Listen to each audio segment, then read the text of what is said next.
Arantxa. Buenas noches, ¿cómo estáis? Yo bien, ¿tú? Pues muy bien, aquí en casa, tranquilita y disfrutando de vuestra compañía. Bueno, para los que no te conocen, vamos a decir unas breves palabras. Arantxa Yubero Fernández, psicóloga y trabajadora social, una profesional, pero sobre todo una persona llena de ternura, llena de pasión por los seres humanos, por las personas, y una persona entera, cercana y encantadora, ya lo veréis.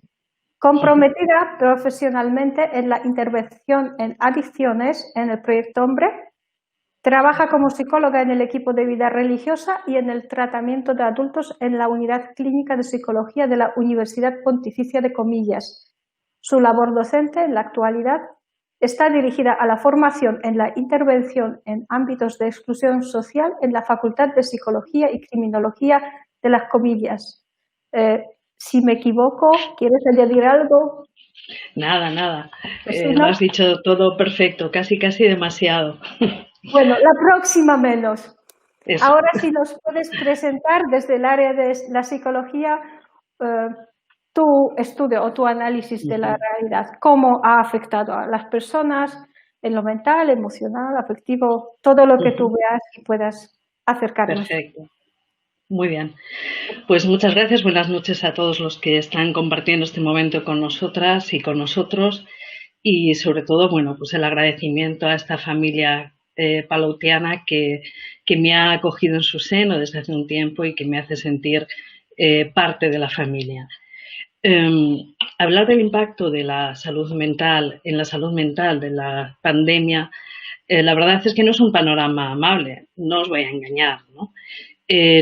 Lo primero que me surgía cuando me planteaban esta posibilidad era el pensar que cuando el enemigo es invisible, pero mata, aísla y además arruina, el dolor, la rabia y el miedo se pueden convertir en las defensas que nos pueden matar, aislar y arruinar a todos, ¿no? Me gustaría poner nombres concretos a esta situación. Fijaros, Agustín tiene 42 años. Salió de prisión en tercer grado después de 18 años cumpliendo condena. Su hijo, que tiene 16, estaba embarcado en un proceso de cambio de sexo y su mujer estaba trabajando pero sobrevivían con ingresos mínimos. Poquito después de salir de prisión logró trabajo descargando camiones, pero llegó el COVID. Con el COVID le echaron del trabajo, también a su mujer. El proceso de su hijo le sobrepasaba y él sabía por la propia experiencia que delinquiendo los recibos se podían pagar. En este momento, Agustín está en búsqueda de captura. Gloria es auxiliar de geriatría en una residencia y tiene continuos dolores de cabeza e insomnio. Cada noche los ancianos que han muerto en la residencia durante el tiempo de la pandemia, sobre todo el tiempo de confinamiento, sus historias, sus voces, aparecen como fantasmas que se sientan al borde de su cama y la mantienen despierta durante horas cada noche. José tiene desde hace varios años un negocio de hostelería. Lo que siempre le ha hecho reír ahora parece que le saca de quicio y su hijo de 6 años le mira con asombro por los arranques de ira que tiene sin reconocerlo. Luego José se sumerge en un mar de culpa y la vergüenza con la que se mira a sí mismo no le permite nadar a la orilla. Su mujer le ha pedido hace aproximadamente 1 mes y medio el divorcio. No puede ni con la tristeza de su marido, ni con su silencio, ni con la queja constante respecto a que José no quiere ir a trabajar, porque en el fondo lo que quiere es evitar enfrentarse, primero a un recinto que está vacío. Y después, para no decirles a sus trabajadores que si esto del COVID no se acaba, se van a terminar sus contratos. Blanca es orientadora escolar en un colegio de aquí de Carabanchel. En su centro detectan muchísimos casos de menores que viven situaciones de alta conflictividad en las familias. Y no deja de pensar cuántos de ellos han podido ser abusados sexualmente o maltratados como efecto de la desesperación de los adultos con los que conviven.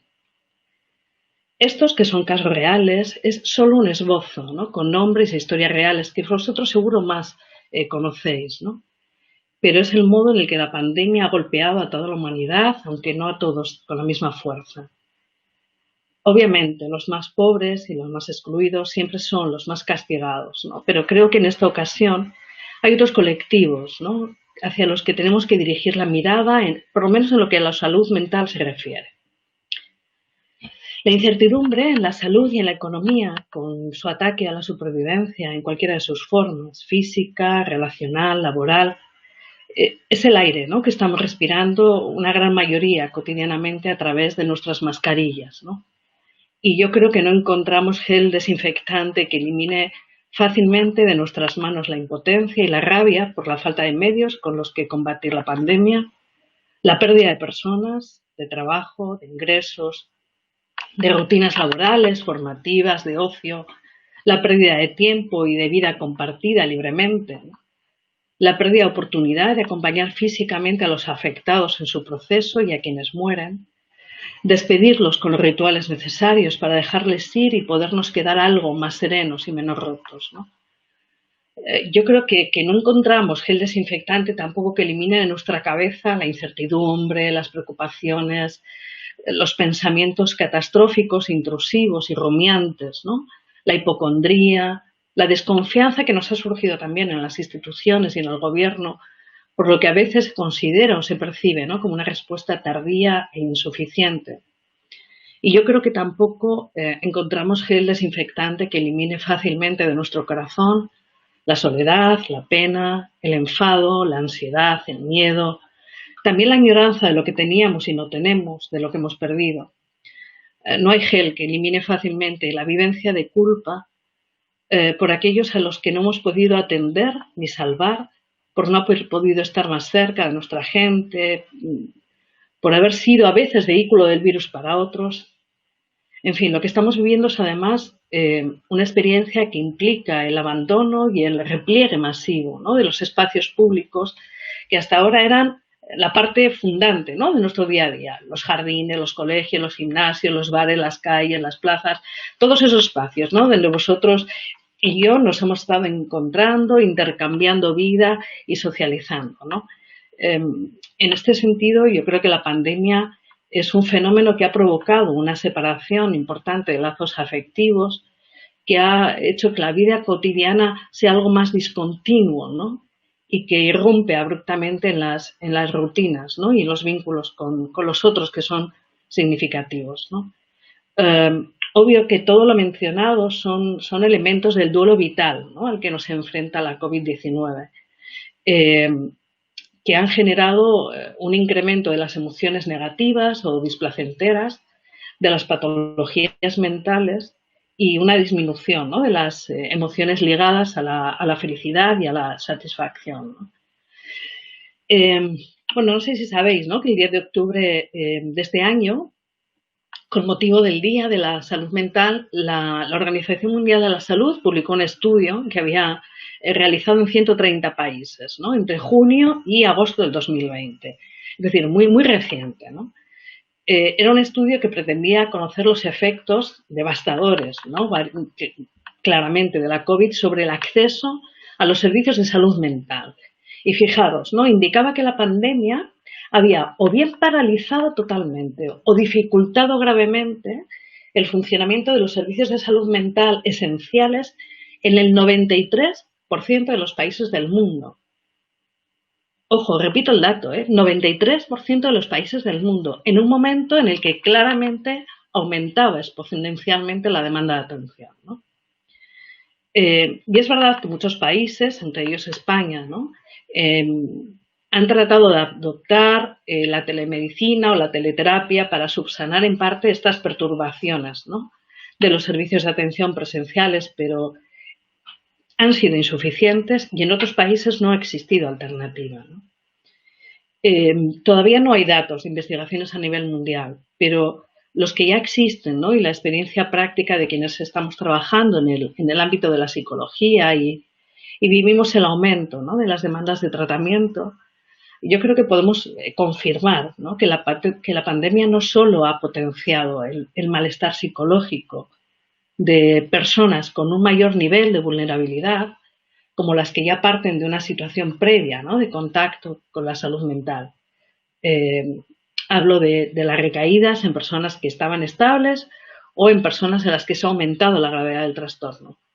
Pero también se ha sumado a toda esta población grupos enormes de personas que tras pasar por esta situación están padeciendo estrés postraumático, por ejemplo, ¿no?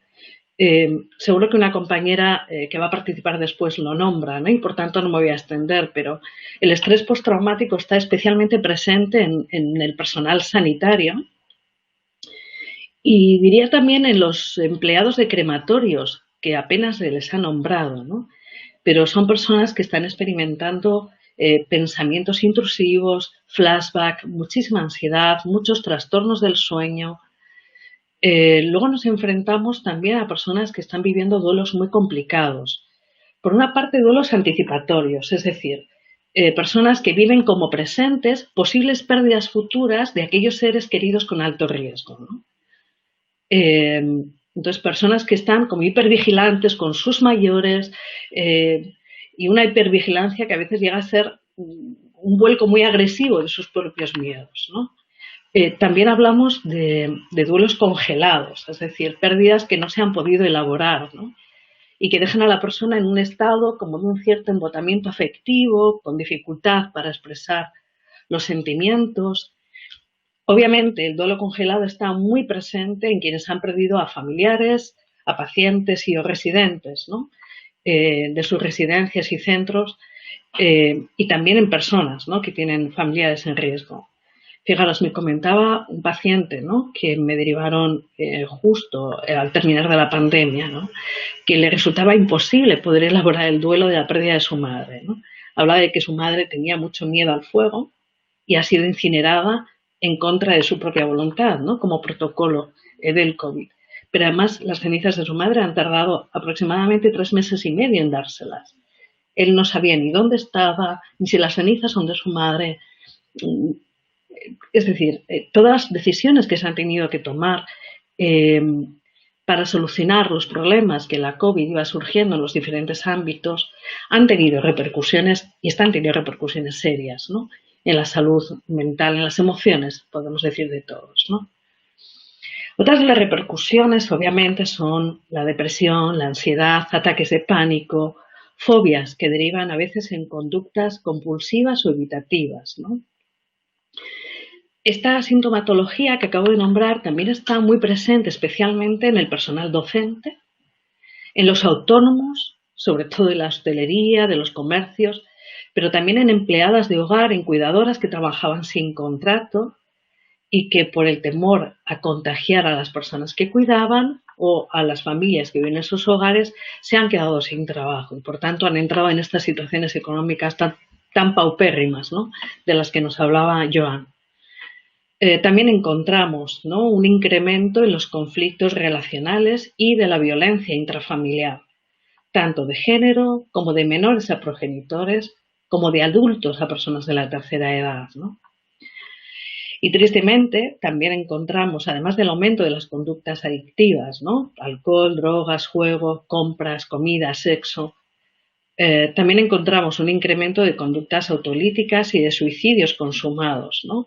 No han aparecido demasiados datos en los medios de comunicación, es una información que casi siempre se da a cuentagotas, ¿no?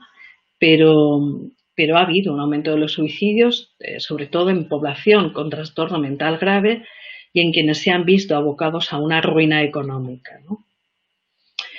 A ver, y en esta situación, consciente de que la salud mental de muchos está en riesgo, hay algunos colectivos que a mi modo de ver son especialmente vulnerables, ¿no? Además de los que ya he mencionado, pero sobre todo porque forman parte de colectivos que a mí me parece que son invisibles o están especialmente invisibilizados en nuestra sociedad. Me gustaría hablar de ellos brevemente, ¿no? Porque creo que también nosotros tenemos que ser la voz de los que no tienen voz. En primer lugar, me gustaría nombrar a los menores, ¿no? Creo que tenemos que tomar conciencia de que el hogar siempre debería de ser, ¿no? La primera línea de defensa y de protección de los niños, de las niñas, de los adolescentes, ¿no? Y los factores estresantes que todos conocemos relacionados con la COVID están amenazando esa defensa y pueden aumentar, y de hecho han aumentado el riesgo de daño a los niños, niñas y adolescentes que ya están atrapados en situaciones de abuso y de abandono. Estos factores también pueden aumentar la posibilidad de que los cuidadores excesivamente estresados se vuelvan violentos o abusivos, ¿no? Estas nuevas tensiones se producen además en un momento en el que los niños son menos visibles para las personas y los profesionales que normalmente se dedican a su protección, como por ejemplo los docentes, ¿no? Y además cuando los servicios de bienestar infantil y familiar están más sobrecargados y profundamente desorganizados, ¿no? Por otra parte, la forma de vida que generan los confinamientos y las restricciones también favorece que los niños, las niñas, los adolescentes pasen más tiempo en Internet sin la supervisión paterna, ¿no?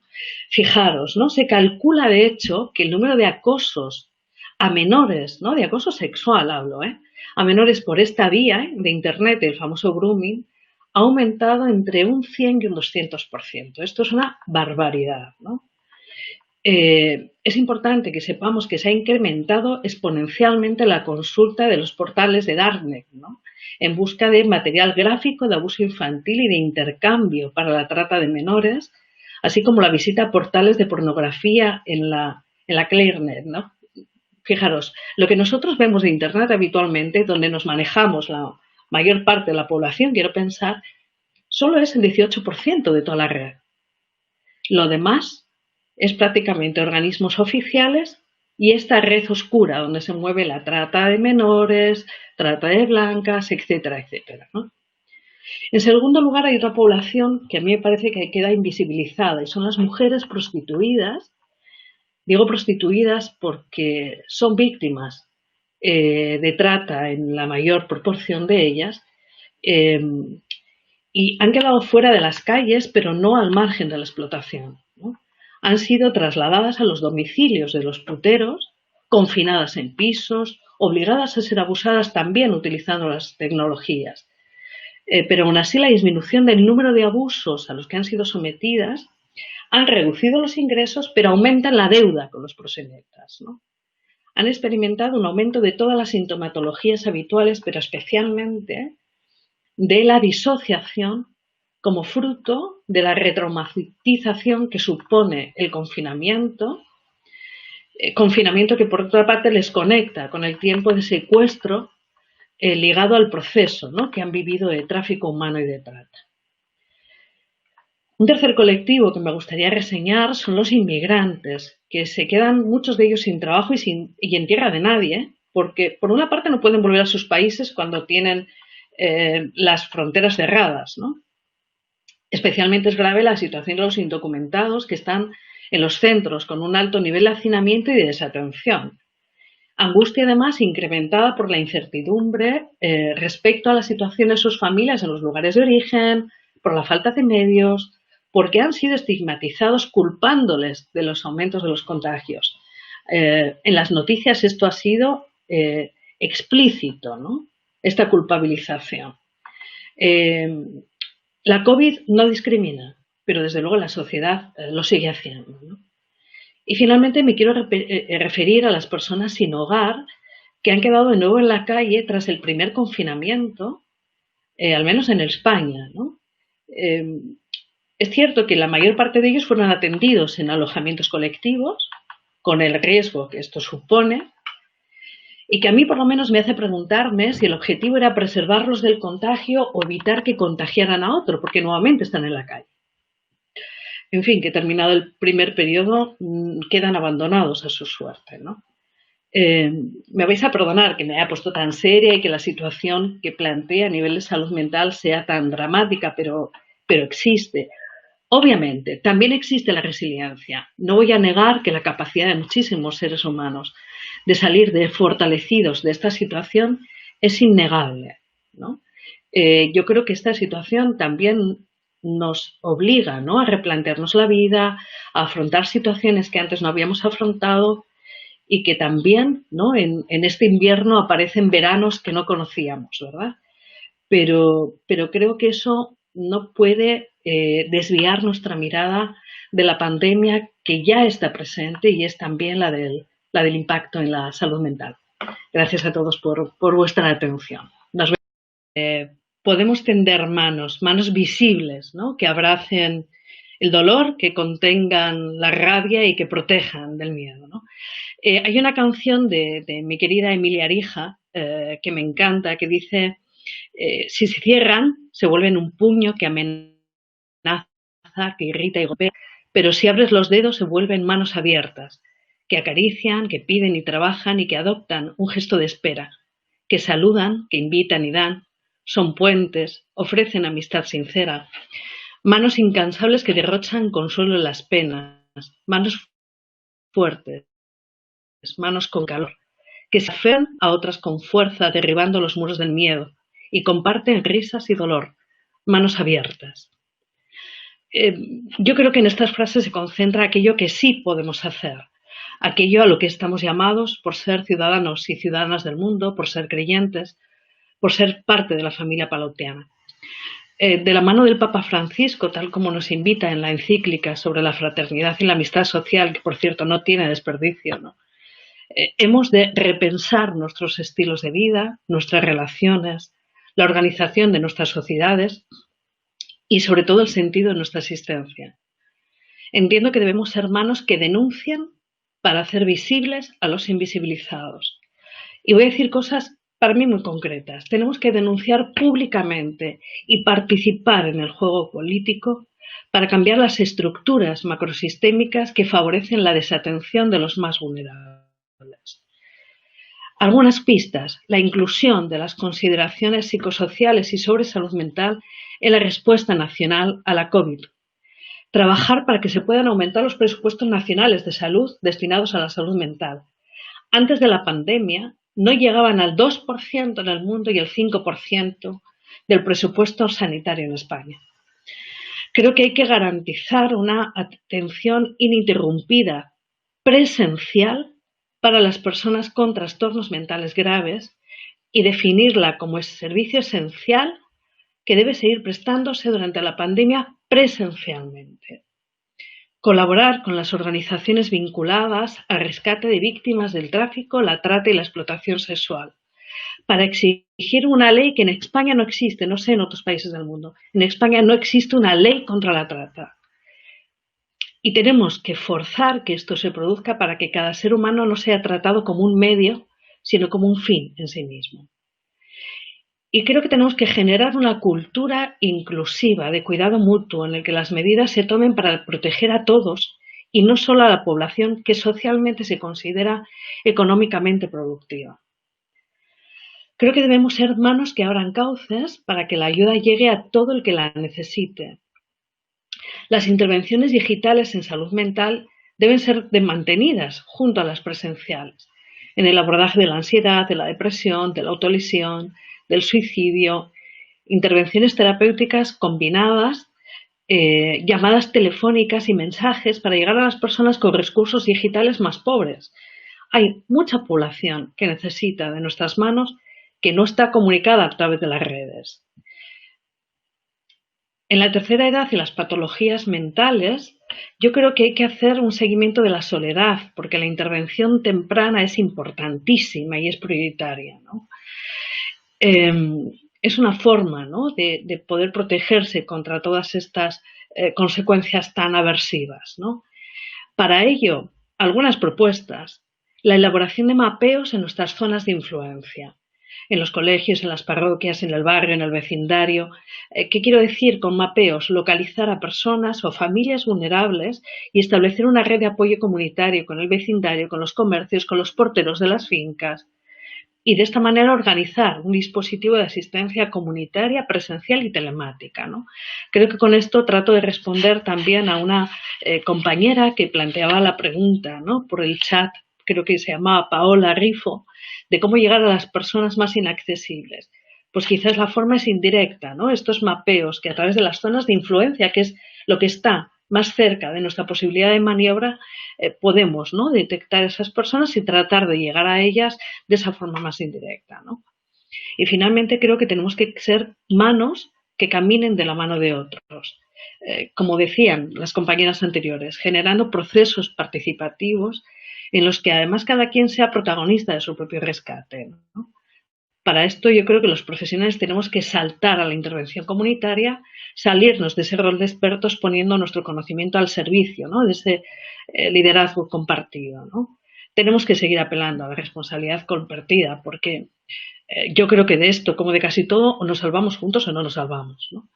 Y un modo de hacerlo es relanzar o crear de nuevo grupos de apoyo asentados en la dinámica de la ayuda mutua, en la que el profesional sea un dinamizador, un acompañante, grupos que respondan a las necesidades de los colectivos cercanos, a nuestro ámbito geográfico de influencia y que salgan sobre todo al encuentro de los que no cuentan para nadie, ¿no? Y terminaría, yo que soy una enamorada de la música y de Silvio Rodríguez, un guiño a nuestras compañeras latinas. Yo creo que, como él dice, solo el amor engendra la maravilla y solo el amor convierte en milagro el barro. Creo que no hay otro camino. Muchísimas gracias, Arantxa. Siempre.